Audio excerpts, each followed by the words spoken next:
कहानी की शुरुआत में हम एक मैरिड कपल मैट और केट को देखते हैं जो हाल ही में न्यूयॉर्क में अपने नए घर में शिफ्ट हुए थे और ये दोनों अपने इस नए घर को देख के बहुत ज्यादा खुश भी थे। ये घर काफी टाइम से बंद पड़ा था जिस कारण इस घर को रेनोवेशन और साफ सफाई की काफी जरूरत थी। अब मैट और केट इस घर को ठीक करने में लग जाते हैं। किचन को ठीक करते वक्त केट को कैबिनेट में एक मरा हुआ पक्षी मिलता है जिसे केट बाहर ले जाकर एक पेड़ के नीचे रख देती है। तभी मैट कुछ पुराना सामान खिड़की से फेंक देता है जिससे कि केट का पूरा ध्यान उसकी तरफ चला जाता है। लेकिन जब केट दोबारा उस पक्षी की तरफ देखती है तो वो वहाँ से गायब हो चुका था। वहीं दूसरी तरफ मैट जब घर की बेकार चीजों को बाहर फेंक रहा होता है तब उसे दीवार पर एक अजीब तरह का दरवाजा दिखाई देता है। अब उस दरवाजे को खोलने के लिए मैट उसकी चाबी उस कबाड़ में ढूंढने लगता है जो थोड़ी देर पहले ही उसने बाहर फेंका था। चाबी मिलते ही वो अब उस दरवाजे को खोलने लगता है और केट को भी आवाज देके बुला लेता है। अब जैसे ही वो उस दरवाजे को खोलकर अंदर जाने लगते हैं तो उनके घर की लाइट ब्लिंक करने लगती है जिस कारण मैट पावर कंपनी को फोन करने के लिए चला जाता है। उसके पीछे केट भी उस रूम से बाहर आ जाती है। अगली सुबह उनकी लाइट ठीक करने के लिए पावर कंपनी से एक ऑपरेटर आता है। उसे ये देखकर हैरानी होती है कि बेसमेंट में सारे वायर्स अजीब तरीके से एक दूसरे से लिपटे हुए थे और देखने में भी काफी ज्यादा पुराने लग रहे थे। ऑपरेटर मैट को बताता है कि उसको इस काम में इतना एक्सपीरियंस होने के बावजूद भी उसने आज से पहले कभी ऐसी चीज नहीं देखी थी। वहाँ से जाने से पहले वो ऑपरेटर मैट को बताता है कि इस घर के पहले वाले मालिक की रहस्यमय तरीके से मौत हो गई थी, तभी इस घर को इतने सालों से कोई नहीं खरीद रहा था। इसके बाद मैट इंटरनेट पर उस घर में हुए मर्डर के बारे में जानने की कोशिश करता है। तब उसे पता चलता है कि इस घर के मालिक पॉल और मैडलिन सेफर्ड थे और इनके मर्डर का इल्जाम जॉन नाम के एक व्यक्ति के ऊपर लगा था। मैट एक आर्टिस्ट था इसलिए वो जॉन के स्केच बनाने की कोशिश करता है। इसके बाद मैट कुछ देर आराम करने के लिए उस मिस्टीरियस रूम में चला जाता है और वहाँ बैठ के शराब पीने लगता है। जब मैट की बोतल खत्म हो जाती है तो मैट बोलता है कि काश उसे एक बोतल और मिल जाती। तभी उस कमरे की लाइट ब्लिंक करने लगती है और एक शराब की बोतल मैट के सामने आ जाती है जिसे देखकर मैट पूरी तरह से हैरान हो जाता है। मैट उस बोतल को अच्छी तरह से चेक करता है जिससे उसे पता चलता है कि ये मिस्टीरियस रूम किसी भी विश को पूरा कर सकता है। अगली सुबह जब केट की आंख खुलती है तो वो मैट को अपने पास न पाकर उसे ढूंढते हुए उस मिस्टीरियस रूम में चली जाती है जहाँ पहले से ही मैट ने विश मांग के बहुत सारी चीजें इकट्ठा कर ली थी। केट उससे पूछती है कि ये सब सामान कहाँ से आया। तब मैट उसे बताता है कि ये रूम हमारी किसी भी इच्छा को पूरा कर सकता है। पहले तो केट इस चीज पर विश्वास नहीं करती लेकिन मैट उसे उस रूम से कुछ मांगने के लिए बोलता है। तभी केट $1 मिलियन की विश मांगती है तो रूम उसकी ये विश भी पूरी कर देता है। लेकिन अब केट थोड़ा घबरा जाती है और वहाँ से जाने लगती है। तभी मैट उसे रोक लेता है और बोलता है कि ये रूम हमारी सारी विश पूरी कर सकता है और अब हमें कोई भी काम करने की जरूरत भी नहीं पड़ेगी। केट भी उसकी बातों से सहमत हो जाती है जिसके बाद वो दोनों पूरा दिन उसी रूम में बिताते हैं। पूरा दिन ये दोनों शैंपेन के नशे में डूबे रहते हैं और विश मांग के पूरे कमरे को पैसों से भर देते हैं। उनके सारी मनपसंद की चीजें उनके एक इशारों पर उनके सामने थी। रात होने पर केट मैट से पूछती है कि ये सब कैसे हो रहा है लेकिन मैट उसे बताता है कि हमें इस बात की फिक्र करने की कोई जरूरत नहीं है। अब मैट और केट के पास दुनिया की हर वो चीज आ चुकी थी जिसे वो पाना चाहते थे लेकिन केट सब कुछ पाकर भी उदास रहने लगी थी। सब कुछ होने के बावजूद भी केट अपने अंदर एक खालीपन सा महसूस कर रही थी। मैट उसकी उदासी दूर करने के लिए उसे एक बच्चे का बेड गिफ्ट करता है और केट से बोलता है कि उन्हें एक बार फिर से बच्चे के लिए ट्राई करना चाहिए लेकिन केट नाराज होकर वहाँ से चली जाती है। और यहाँ हमें पता चलता है कि केट का पहले ही 2 बार मिसकैरेज हो चुका था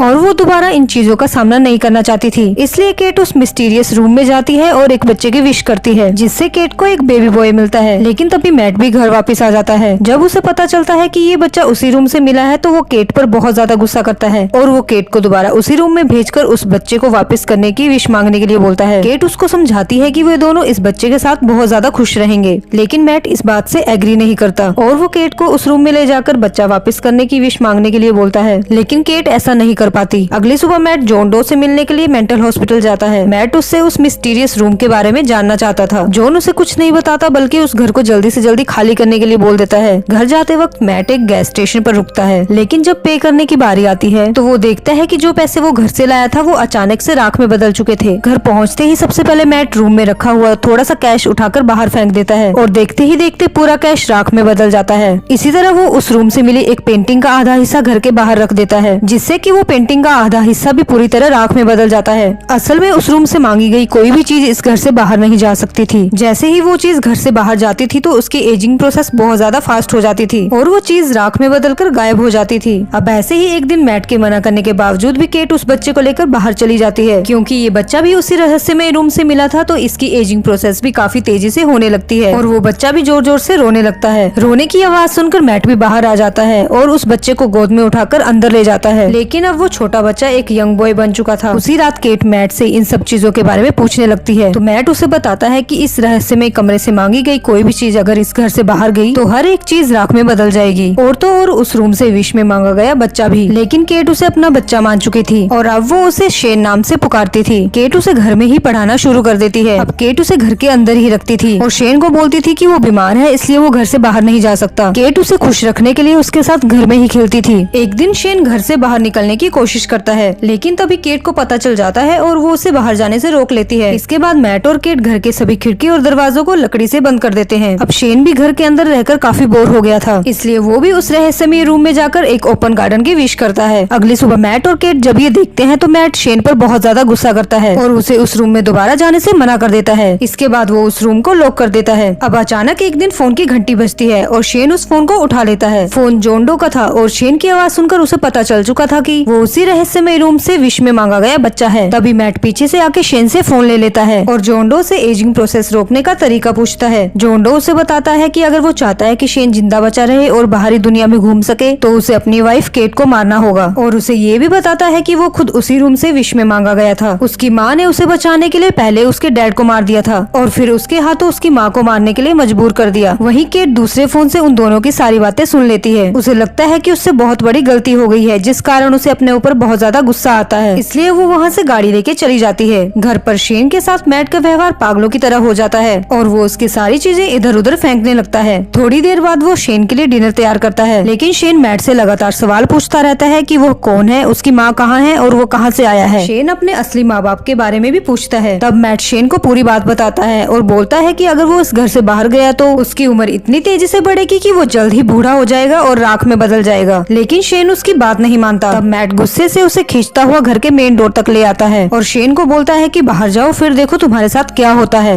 लेकिन शेन वहाँ से भागकर अपने रूम में चला जाता है। थोड़ी देर बाद मैट को अपनी गलती का एहसास होता है और वो शेन से माफी मांगने के लिए उसके रूम में चला जाता है। शेन मैट को कहानी सुनाने के लिए बोलता है और कहानी सुनाते सुनाते मैट उसी के साथ सो जाता है। जब केट घर आती है तो दोनों को साथ में सोता देख बहुत ज्यादा खुश हो जाती है। अगली सुबह मैट और केट जब सो रहे होते हैं तब शेन उनके रूम में आकर घर के मेन डोर की चाबी लेकर बाहर चला जाता है और जब वो घर के अंदर आता है तब वो एक जवान लड़का बन चुका था, लेकिन उसका दिमाग अभी भी बच्चे जैसा था। शेन मैट की गन लेकर उसे मारने की कोशिश करता है, पर केट उसके पास जाकर उसको समझाने लगती है कि तभी मैट शेन पर हमला कर देता है। इन दोनों की लड़ाई में केट बेहोश हो जाती है। थोड़ी देर बाद जब केट को होश आता है तो मैट उसे बताता है कि गोली लगने के कारण शेन मर गया है, जिसे सुनकर केट थोड़ा दुखी हो जाती है और घर के बाहर चली जाती है। इसके बाद मैट केट को घर के अंदर ले आता है। वहीं दूसरी तरफ रियल मैट को दिखाया जाता है जो कि बेहोश पड़ा हुआ था। जब उसे होश आता है तो वो पूरे घर में केट को ढूंढने लगता है, लेकिन उसे केट कहीं नहीं मिलती। पर तभी घर की सारी लाइटें ब्लिंक करने लगती है और उसे पक्का यकीन हो जाता है कि शेन केट के साथ घर के अंदर ही है। उधर केट को बिल्कुल भी अंदाजा नहीं था कि उसके साथ मैट नहीं बल्कि मैट की शक्ल में शेन है, लेकिन जल्द ही उसको उसकी बर्फ खाने की आदत से पता चल जाता है कि उसके साथ मैट नहीं बल्कि शेन है। केट वहाँ से उठकर जल्दी से भागने की कोशिश करती है, लेकिन शेन उसे रोक लेता है और उसके साथ जबरदस्ती करने की कोशिश करता है। तभी वहाँ मैट भी आ जाता है। मैट को अंदर आता देख शेन उसके साथ लड़ने चला जाता है। इधर मौका पाकर जब केट भागने ही वाली होती है कि तभी अचानक अपने सामने दो मैट देखकर वो हैरान रह जाती है। दोनों दिखने में बिल्कुल एक जैसे लग रहे थे, जिस कारण केट असली और नकली में पहचान कर ही नहीं पा रही थी कि तभी उनमें से एक केट का हाथ पकड़कर भागने लगता है। लेकिन तभी केट अपना हाथ छुड़ाकर शेन का नाम पुकारती है। अपना नाम सुनते ही शेन केट की तरफ मुड़ता है। तभी केट उसको सीढ़ियों से धक्का देकर नीचे गिरा देती है। नीचे गिरते ही शेन अपने असली रूप में आ जाता है। उधर मैट और केट भी इस घर से बाहर निकलने की कोशिश करते हैं, लेकिन बाहर निकल नहीं पाते क्योंकि शेन ने उस रूम से इन दोनों के इसी घर में फंसे रहने की विश मांगी थी। कई कोशिशों के बावजूद भी जब मैट को इस घर से निकलने का रास्ता नहीं मिलता तो मैट वहाँ रुककर घर से बाहर निकलने का कुछ उपाय सोचने लगता है। लेकिन तभी वहाँ शेन आ जाता है और अचानक मैट को चाकू से मार देता है और फिर केट के पास आकर उसे समझाने की कोशिश करने लगता है। लेकिन तभी उसकी नजर घर के बाहर केट और मैट पर पड़ती है, जिससे वो समझ जाता है कि घर के अंदर सिर्फ उनके क्लोन हैं, जबकि असली मैट और केट जंगल की तरफ भागने लगते हैं ताकि वो उस रूम से बाहर निकल सके। शेन भी उनका पीछा करते करते असली घर में आ जाता है। यहाँ शेन अचानक से मैट पर हमला कर देता है, लेकिन मैट इस बार शेन को अपने साथ खींचकर घर से बाहर ले आता है। शेन अपनी जान को खतरे में देखकर घर के अंदर जाने की कोशिश करता है, लेकिन उसके घर के अंदर घुसने से पहले ही केट दरवाजा बंद कर देती है। शेन उसे माँ कहकर भी पुकारता है, लेकिन केट उसको अंदर से ही बूढ़ा होते हुए देख रही थी। धीरे धीरे शेन की बॉडी गलने लगती है और देखते ही देखते पूरी तरह राख में बदल जाती है। बाद में केट अपने हाथ में उसकी राख को लेकर बहुत ज्यादा रोती है, क्योंकि उसने शेन को अपना बेटा माना था और उसके साथ काफी समय भी बिताया था। इसके बाद मैट उसके पास आकर उसे संभालने लगता है। 1 महीने बाद मैट और केट उस घर को छोड़कर अब एक मोटेल में रहने लगे थे, जहाँ केट अपना प्रेगनेंसी टेस्ट करती है और वो पॉजिटिव भी आता है। केट के इस कंफ्यूजन के साथ ही मूवी खत्म हो जाती है कि बच्चा मैट का है या शेन का।